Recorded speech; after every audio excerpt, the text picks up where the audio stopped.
ఇప్పటికీ మీరు పంచాంగాన్ని పరిశీలనం చేస్తే ఉగాది లేదా యుగాది ఒకప్పుడు సృష్టి ప్రారంభం ఆ రోజున జరిగిందిట, అందుకని యుగాది నూతన సంవత్సరారంభం.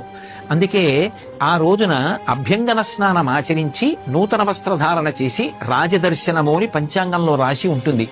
ఆ జగదంబ కన్నా పరమేశ్వరుడి కన్నా రాజాధిరాజులు ఎవరుంటారు? అందుకే చక్కగా ఆ రోజున శివాలయానికి వెళ్ళి మనం పార్వతీ పరమేశ్వరుల యొక్క దర్శనం చెయ్యాలి. ఎందుచేత అంటే జగత పితరవ్వందే పార్వతీ పరమేశ్వరవు, ఈ జగత్తుకంతటికీ కూడా తల్లిదండ్రులు వాళ్ళు. లేదు లక్ష్మీనారాయణ దర్శనం చెయ్యవచ్చు. ఆ రోజున తప్పకుండా చెయ్యవలసినటువంటి పనులలో ఒకటి గోపూజ చేసి వృషభ పూజ చెయ్యాలి. ఎందుచేత అంటే ఎద్దు యొక్క డెక్కల నుండి స్రవించినటువంటి అమృత బిందువుల వలన పంట బాగా వృద్ధిలోకి వచ్చి చక్షు సంబంధమైన వ్యాధులు రాకుండా ప్రజల్ని కాపాడుతుంది.